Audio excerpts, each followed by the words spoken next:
So the first strategy is taking a strong stance for your brand on something. It's not good enough to just have a strategy for an ad.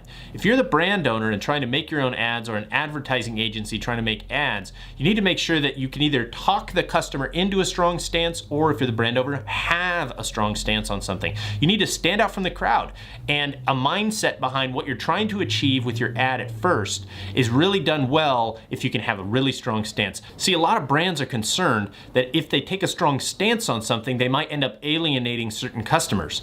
And though that may be the reality, your brand is not going to attract new customers by tempering its personality. You need to let the personality of the brand shine, and that means having opinions and saying things that are actually shareable, because that's what it takes. If you're doing boring work, you're not going to get good results. Things that are exciting, captivating, attention grabbing, those are the things that get shared. Those are the brands that get shared. Those are the things that are worth mentioning, get you word of mouth, and really help brands grow. So as you move towards creating ads in this process, remember that the first step is picking what you want to say and making sure that it is a strong opinion that you're willing to stand behind. If you're not sure about whether you want to go strong onto an opinion or not, or how strong you want to go, I suggest making a rough version of the ad that's very cost effective, and then just sitting on it. Review it out after a week. If you're not sure about posting it or how you're gonna feel if you post it, wait another month. And then if you feel after a month that I'm really confident in posting this post, this is my brand, I'm not gonna be concerned about this post afterwards, move forward because it's the right direction. Once you have your strong opinion and your goal and your stance, then you can move forward with your advertising in a specific strategy. But before you start writing headlines and copy, what you really want to do is figure out why customers are buying your product. It's not just because the shorts are red. If you read a book called Competing Against Luck, you'll find out that what you really want to ask is, what is the job to be done? What I mean by that is, if you're at a train station about to get on a train ride and you buy a magazine, it's probably likely that you didn't buy the magazine because you really like it. You probably bought it to entertain you on your train ride. That's what I mean by the job to be done, or finding out why people are buying your product. And once you know that, you can attack ads at a much different angle. If you're not sure about the answer, and you shouldn't be confident until you ask people, call your customers, call 100, 500. If you have customers, get as many on the phone as you can and find out why they bought the product.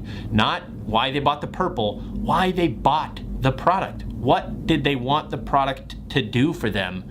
Okay, once you've got an idea of why people are buying it, then you can kind of put that aside and start thinking about the brand features and narrow in on what makes it better than its competitors. Start writing them out in bullet point format. Don't worry about how many there are. Just get all the information out there as much as you can, because you're going to compile all this and break down the best items that you can work together to make the best headline. So work on the benefits, what separates, what differentiates, write it all down, figure out what makes this particular product the best. It's at this point you take all this information and start working on a storyline for your brand.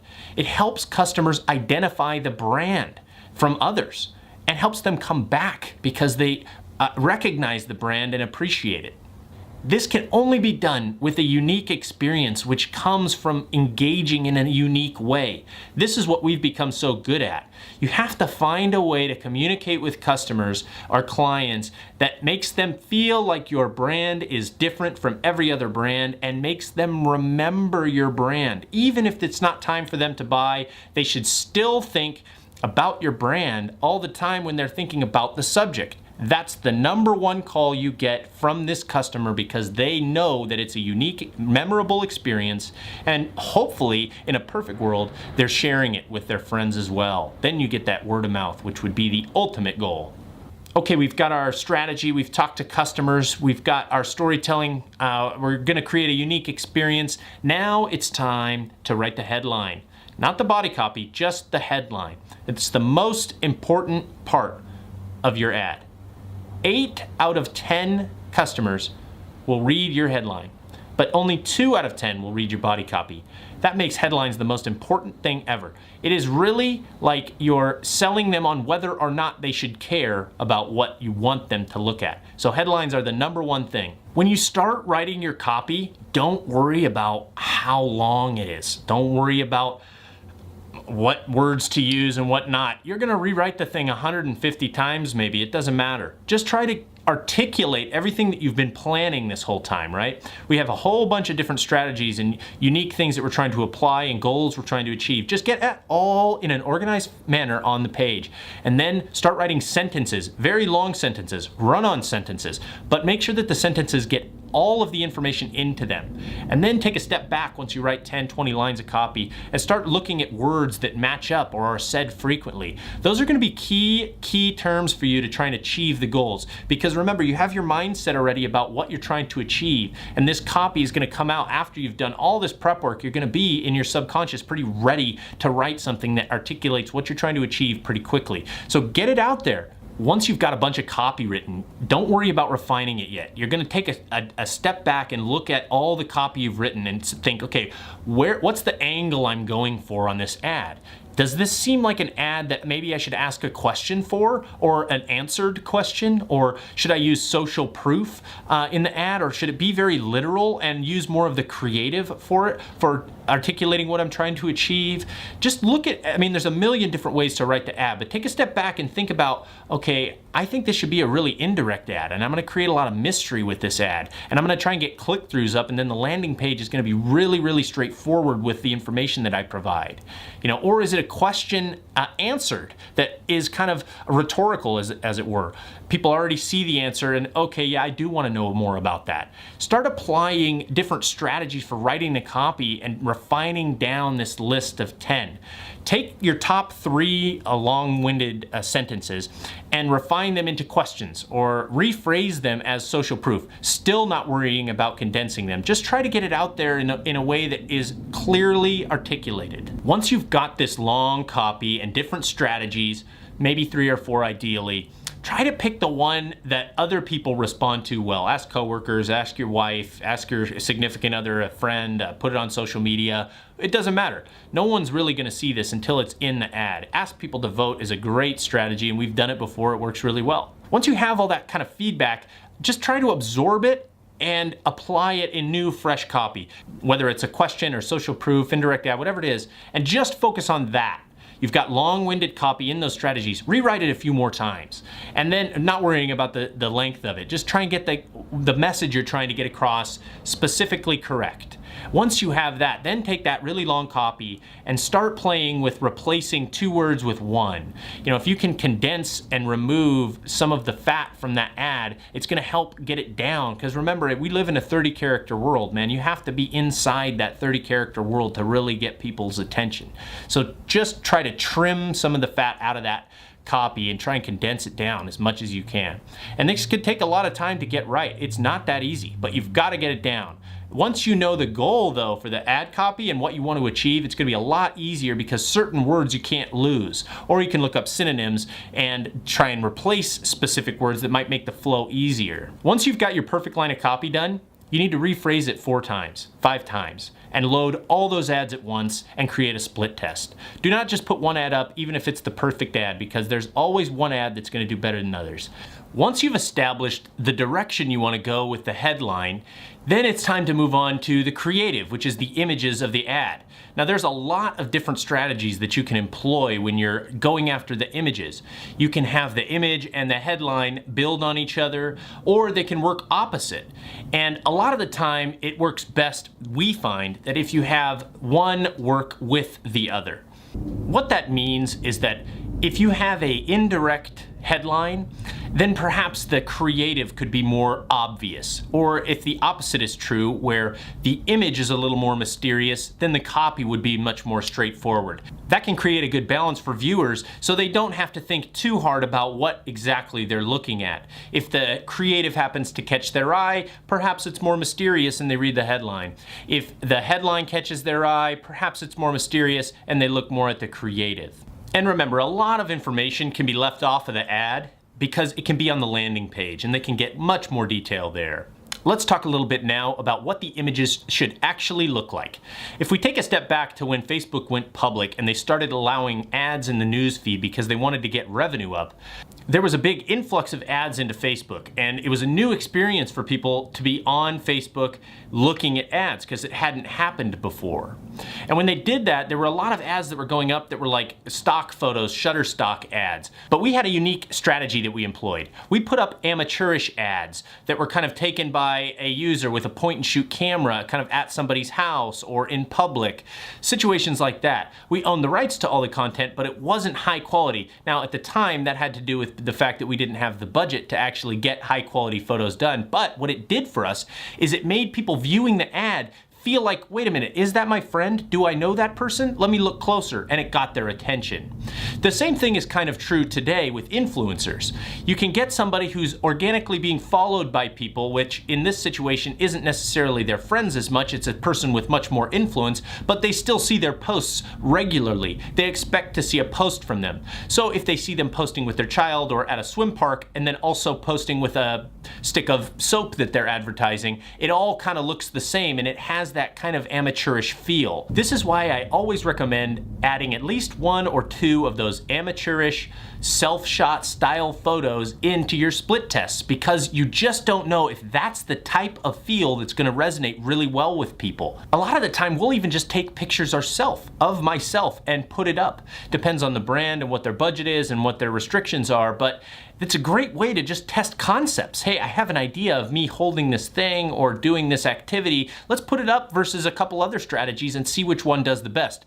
Zero cost to the user or the brand that we're working with, and we get the data really quickly. Once you have the data and you know what works or what angle to play, then you can go pay money and find people that can make or remake that exact idea and give you variations in a very high quality way. It saves you a lot of money when you're actually making a lot of ads and trying to figure out a strategy, because before you spend all your money advertising, you want to make sure it's going to work. That's what's so cool about the age we're in. It's not like magazines or TV. You set a strategy and just see if it's going to work. You start a strategy and you got the data to tell you if it is in fact going to work. Part of the job here of making great ads is testing what is going to work and what isn't, and then once you find it, you harp on it really hard. But in the scenario where you don't have a lot of money and you don't want to go hire a photographer and get this high quality stuff, that's okay. You can go reach out to people on Instagram, look through hashtags, look on Pinterest, reach out to the people that own the content and say, hey, I love your photo. We'd like to put it in an ad. I think our users would really enjoy seeing it.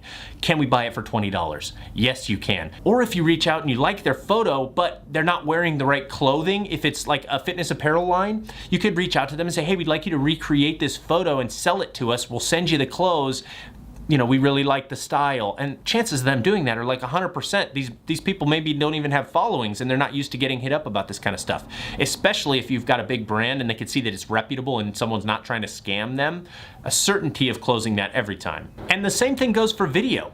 If you have an idea for a video and you don't have a big budget to make the video, Craigslist. Put an ad up, say, hey, we need an actress or actor to come in and sell this hair product or our t-shirts, and we want them to do this, we'll pay you $10. I'm telling you, you would be shocked the number of replies you will get with people that say, yeah, I'm all for it. People want the notoriety and the fame so badly that they're willing to do whatever it takes to, first of all, make $10, and secondly, get their name out there a little bit more. So use Craigslist, use these free resources, and use that cheap labor that's available to you to make content that's affordable. Make sure you get the right documents signed to make sure you get this strategy approved by the brand that you're working with, and make sure that you don't pay them under the table to avoid a lot of liability here. But you can still get it done in a very cost-effective way. Before you brush this strategy off and you say, oh, he doesn't know what he's talking about, that won't work, just analyze your own feed.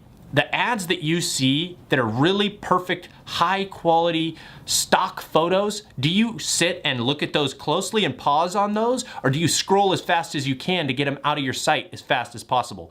I'm betting it's the latter. If you can avoid that at all costs, it's the best case scenario for you to be in. As far as text on the creative goes, that really needs to be reserved for messaging and discounts. It needs to be very brief because you're restricted to 20%, well, specific to Facebook anyway. And you don't want the headline to repeat what's in the image.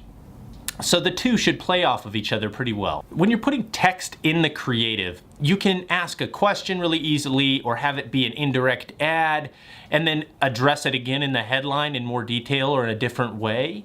But you really want to make sure you don't take away from the creative because it can be so powerful. We want to have people's brain go somewhere that makes them feel something so that they're likely to click through and act, and you can do that really, really well with written text in the creative. But like I said, don't take away from what you're trying to balance with the creative and the headline.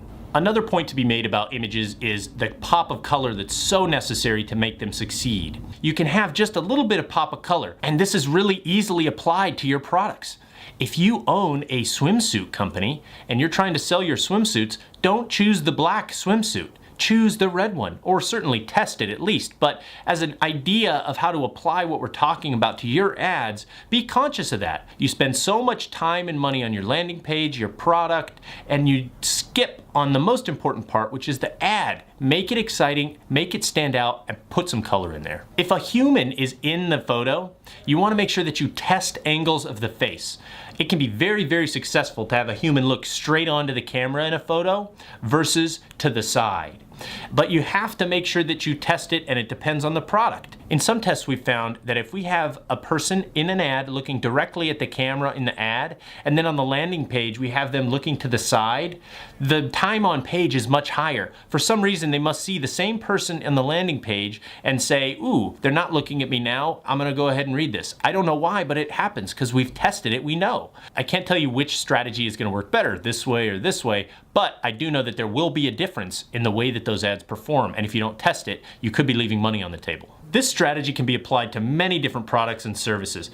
If you're selling a hair product, you don't know if a redhead, brunette, or blonde is going to perform best, but one of them will perform better than the others. Maybe it's a redhead. You won't know until you test it, and I highly recommend creating ads like this because it's gonna give you a variety and help you understand what works best for you. Once you know what works, you can go create it at scale. If it's blonde hair, blue eyes, all right, now I go reach out to people from Instagram or hire photographers, and I create a whole bunch of variations of messaging that I like and imaging that I like, both high and low quality, right? Once you have all those images, you put them up and something's gonna start really working for you. When you're actually making the ads, you have to remember that you're not required to have one ad within the main image. Especially with landscape for Facebook, for example, it's very, very difficult sometimes to find the right perfect ad and have it fit just right. So break it up into 3 or 4. We've tested it hundreds of times and it usually ends up doing a lot better. You get to get more messaging with photo, but it does have more of an amateurish feel. So you have to make sure it aligns with the brand strategy and goals. But overall, it's a good thing to test for your brand because a lot of people don't do this and it stands out so well in your feed. Most of the ads you'll see have one main image, unless it's a video ad, have one main image that they leverage off of with their headline. But that doesn't have to be the way that you do it. You can create 2 ads split side by side, or 3 or 4. Even stretching the ads sometimes can turn out really beneficial. If you have a hand and you stretch it a little more so it definitely doesn't look like it's supposed to be that way, that's gonna look different. Different gets attention, attention gets click-throughs, and that's the goal. So we'll stretch an image a little bit so it looks abnormal, and people might stop and say, that's abnormal, I'll click on that. And that's a goal right there, right? We wanna get people to our page and engaging with our audience. Again, that's not gonna work for every brand. You have to make sure that the brand's okay with these kind of tests, but we've done it for brands that are all right with it, and it ends up working out really well a lot of the time. But we don't know that kind of thing if we don't test. That's why you have to create variations. Try and think of things outside the box that you haven't seen before, other people aren't doing. That's the kind of stuff that gets attention, gets your brand some momentum, gets you shares, and really has people remember the brand and come back to it because they're doing something different. If you're having a bit of writer's block or creative block at all, look at what your competitors are running. Find out the messaging that they've got. Find out maybe what you think they're targeting by the type of ads they are. If it looks like they're targeting college-age sorority girls, go ahead and run ads like that. Start your strategy based on what other people are doing. There's a phrase that we kind of live by: pioneers get slaughtered and settlers prosper. So just settle. Find something that you know is working, create your own content, but have that angle be where you start. And remember, you're always testing new angles, so it's okay. You're gonna move out of that after a while anyway. Certainly, if you're gonna create advertisements very successfully, you need to have something unique, as we've talked about. But if you have no idea where to start and you're not a very creative person, that can be a good place to get you going. Let's talk a little bit about video ads. In your first second to 2 seconds of video ads, you have to make sure that you grab attention right away.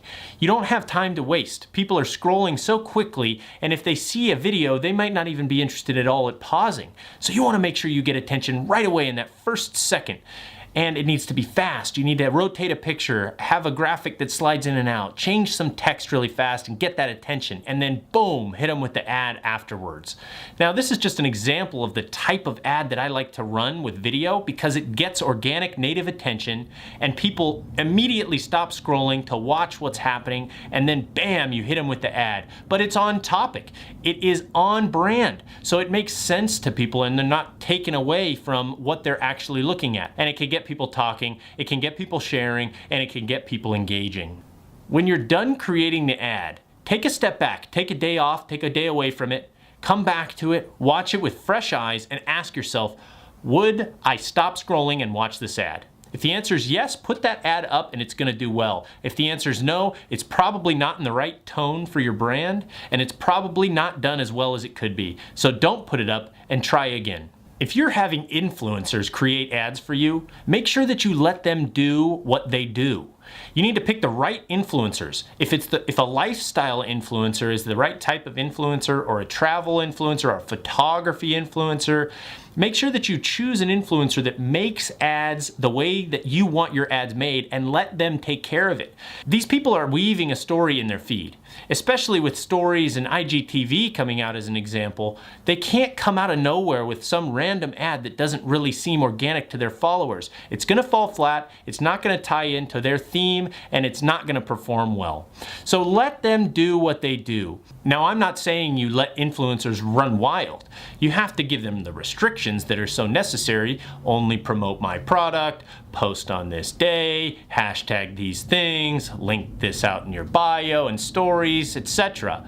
But you need to let them have their own creative process, and that's when you're gonna see the real good results. And when you make the deal with them, make sure that you buy extra photos of them or have them provide you photos of the product without them. Try and negotiate the best deal you can there, because you can take those pictures, which you hopefully, if you've done the contract right, now own, and put them up as ads too. And guess what? You've got that amateurish style, self-shot feel you've been looking for. It's a great way to double dip on influencers, and we highly recommend it. Ads do not have to be as straightforward and obvious as trying to sell a wall scent plug-in product and showing an image of a person with a nose for a head. It can be, but you really want to try and create something that's a little more creative, something that's got some depth to it and people can actually engage with and not scroll past. Ultimately, you want to create something different, have it be on brand, and get the right message across. If the goal is to have leads or sales on a landing page and the ad doesn't really perform that well, that's okay too, because it's just the beginning of their customer journey.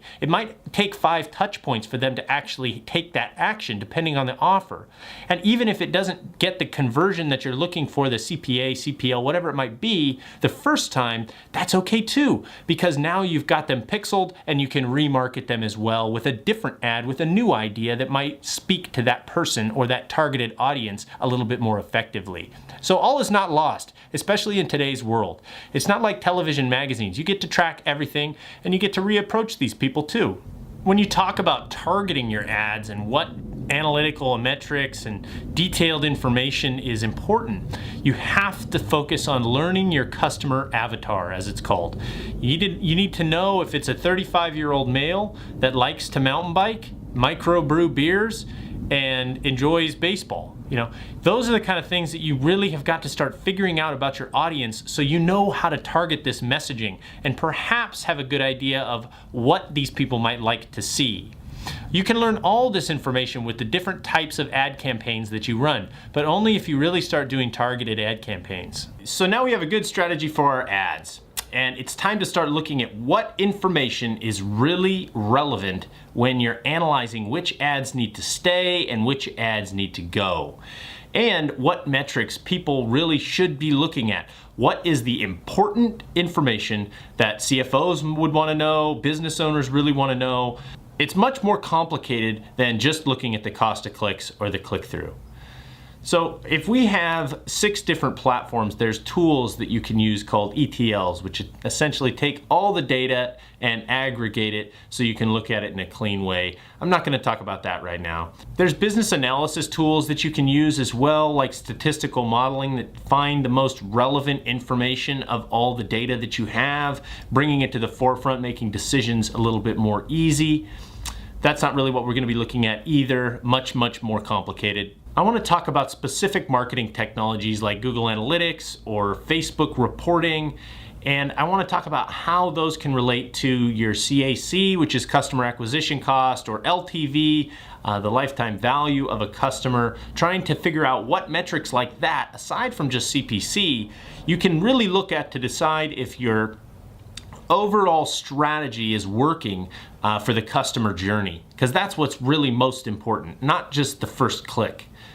2 out of 100 people might take action on your first visit to a website. So it's really all about that 3rd, 6th, 8th click and what that customer journey looks like and what metrics are important to making good decisions. Because if I have an ad that performs really well early on, or at least gets me cheap traffic, it might not really be the best for a customer in their journey. They might convert after 6 or 7 touches as opposed to 2 or 3 with a different ad that starts. The term in marketing is KPI, key performance indicator, but really what you want to look at is the overall number or volume of sales that are coming in, how quickly, the second would be how quickly people convert. If you can accelerate their conversion process, like I said earlier, getting people from 6 initial clicks to buy down to 2 or 3.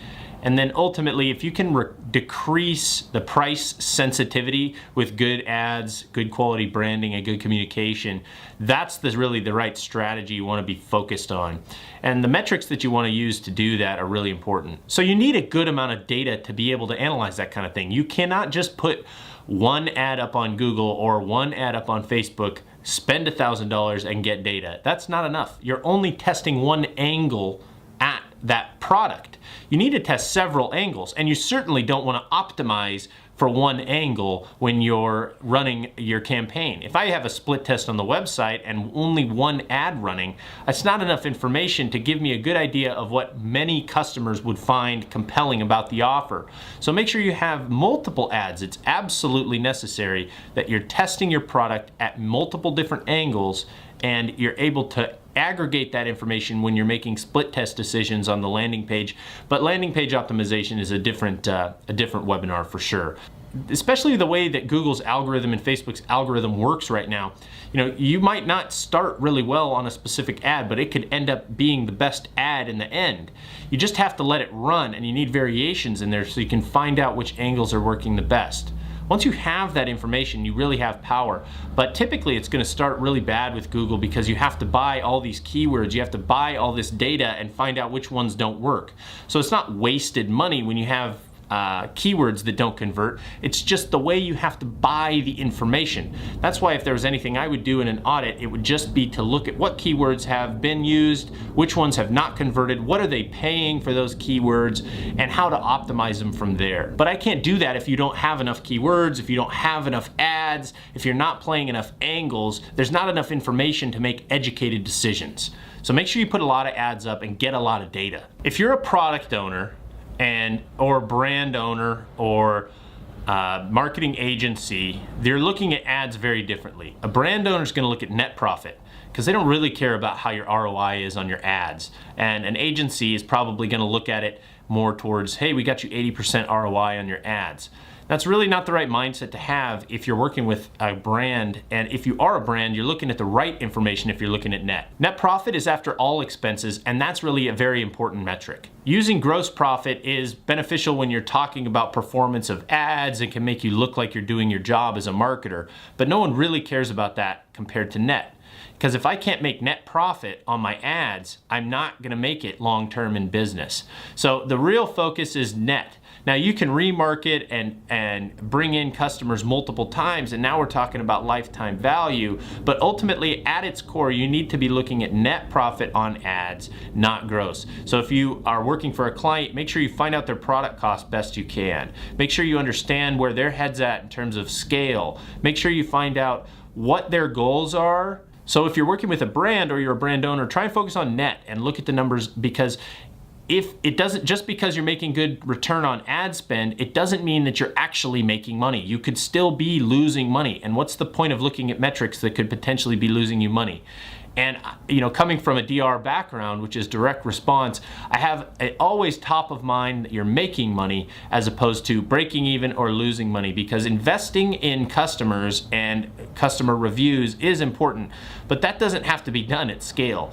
Make sure you have your numbers right. Make sure you understand where you need to be to have profit at true net profit, and work from there. Even if it's very, very difficult to get there, those are the kind of goals you need to set with people that you're working with or products that you're selling yourself. From there, you have to figure out the lifetime value.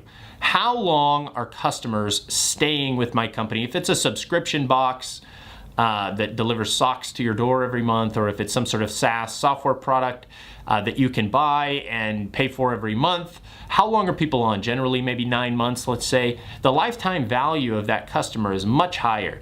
And once you know your lifetime value, it changes the course and trajectory of your ad spend big time. If I know that my lifetime value is $110 and the cost to customer is only $35 to start, I get to pay $50, $60, $80 in my ad spend because I know the lifetime value is still net positive. And once you start looking at it from that mindset, you start to really scale and really increase your user base. Obviously, you have to have the money to be able to float all that expense and wait to recoup net profit on that. But there's a direct relationship between lifetime value, net profit, ROI basically, and churn. So if your churn changes, which is the drop off or cancellation of subscriptions, you really have got a problem and you need to get better traffic into your product. Because there's such a big difference between cash flow and profit when you're modeling ad buys like this in a long-term mindset, it's very, very important that you monitor the difference between cash flow and profit over time. And that's the relationship between ROI and churn. How much money are you spending versus what are you recouping, and the lifetime value of customers every month? Has your churn stayed consistent? Has it risen? Has it dropped? And as that happens, you have to look at what changes were made a few months ago. If churn goes from 6 months to 5, you made a change to something 5 months ago in the way that you acquired customers maybe, or you changed the email path over the last month. There's a lot of stuff to look at that can be a part of that decision-making process, but you have to keep that top of mind, and you have to be focused on quality of traffic related to the cost. Those metrics are paramount to successfully running a product and having a business and working with clients, because if you're successfully cash flowing good amounts of money every month, that doesn't mean that you're profitable. You might be paying too much for your leads, or you might not be taking care of them and the churn is too high. But since you have new product coming in with good ROI, you think that you're profitable, but based on your calculations of what you can spend for ads, you're spending too much because the churn's not 8 months, it's 5. These are the kind of conversations that you need to have with the CFO or decision maker. These are the kind of calculations you have to run for yourself. Hire a bookkeeper to do them for you very easily.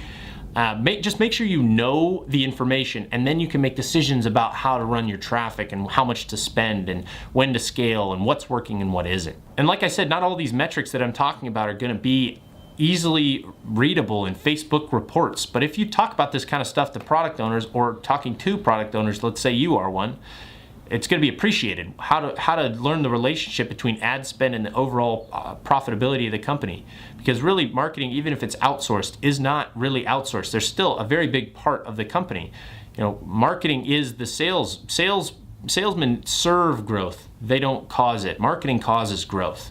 And if you have a direct relationship with the companies you're working with or running, between the marketing department, what's going on with the spend and goals, and the actual profitability, net profit churn of the company customers, you're going to do a lot better.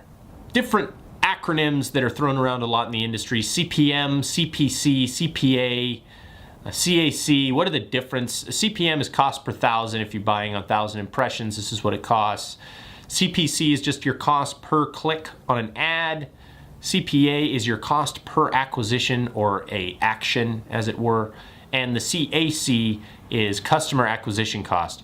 We like to look at our CAC, not the CPA really, not the CPC, not the CPM. I mean, it depends on how you're buying traffic. If you're buying it on a CPM, you want to make sure you're not paying too much. But really, it depends on the performance of the ad over time and that journey that you take them down, and how you're sending emails and how you're remarketing. All those relationships correlate directly to the first ad that they ever saw and how they were introduced to people. The difference between CPA and CAC is very big.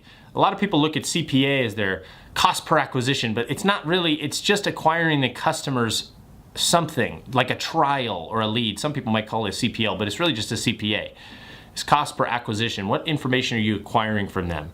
The customer acquisition cost is paying customers. If it takes 4 touch points for me to get a customer that pays me money, not just some trial customer that bought on prepaid card and isn't going to rebill, or wants to just sample the SaaS product and isn't going to use it, that's not a good metric to go by, man. You have to look at your CAC. What is it costing me to get customers? And what do I have to pay? How many touch points are there? What tools am I using to get them? Am I using email also? Am I using remarketing dollars? That's my true customer acquisition cost. Don't really focus on your CPA. It's an important metric when buying traffic. It's going to tell you how good the traffic is maybe, but long term it might be a different strategy early on with a more expensive CPA that's more above board, more upfront, more bland even, who knows, literal, that gets a more expensive CPA, but that customer acquisition cost might be a lot lower because you were so upfront early. In the back end, you didn't have to spend as much money. So in my opinion, the most important is the customer acquisition cost. When you're working with affiliates or marketing agencies, they might have a real big focus on their CPA and their gross profit, but those are not real metrics. It's what you do with the information that you gather, and how much are you paying for it related to what it needs to be. I'm telling you, the best metric to use if you have a dynamic advertising strategy, which you should, is your customer acquisition cost. And again, that's not a metric you're going to be able to just look into Facebook and find. You have to do the numbers yourself, and it depends on what platforms. I mean, if you're using Google and Snapchat, you need to decide how much you're paying on those and how many touch points you're getting and all that great information. But you can relate customer acquisition cost to lifetime value very well. Once I know my true customer acquisition cost and the path that I'm going down to get people to be customers, paying customers, then I can determine what their lifetime value is once they're with me. If it takes me 4 touch points to get a customer and then they're on for 8 months, now I've got some math I can do, and I get to turn my budget up on a lot of the different acquisition paths because I know that the customers are really good or really bad. I got to turn the budget down. You can find that relationship once you know the lifetime value. It always boggles my mind how many companies do not know their lifetime value of customers. It's so mind-blowing. If your customers are going to pay you $200 over the course of a year on 8 transactions, how do you not know that? How do you not know that you can go spend $50, $80 more on advertising to acquire customers, because you know that when you get customers on average, they spend $200 a year. You should be looking at your lifetime value. It is the absolute most important metric that you could possibly have. Not even talking about ad spend, just the lifetime value is where that is the top of the pyramid. And if you don't know that information, I would definitely consider, after this video is over, doing the calculations of what is my lifetime value. Open Google, how do I determine the lifetime value? And again, lifetime value is not something you're really going to be able to find in like Facebook reporting. Even Google Analytics won't really be able to tell you that to the exact degree that you want it to. Once you have your lifetime value, once you have your CAC, then you can really start looking at your cost per visitor and your revenue per visitor. And that's the metric that really is helpful when you're buying traffic. If I know that every visitor revs $2, I get to take my bids up, right? It's just a much easier way to break down the information when you're buying traffic at scale or working with agencies at scale. It'll help simplify the process for them, because oftentimes there's, depending on the agency, it's going to be newer buyers that need simple metrics to look at. So you got to get a handle on your numbers, you got a handle on your traffic, and figure out how much revenue is coming in per, how much cost is coming in per, and then make decisions on that. Now moving on to a little bit more abstract metric, one that's very difficult to quantify, is value per visit. And that is essentially somebody going to your store, buying perhaps, but then also sharing it on social, sending it to a friend and emailing somebody else. A lot of people like to run coupons or rebates in this type of situation to track it. But ultimately, if you have somebody that buys a product and then shares it on Facebook, you have brand lift, and you might actually get conversions from that.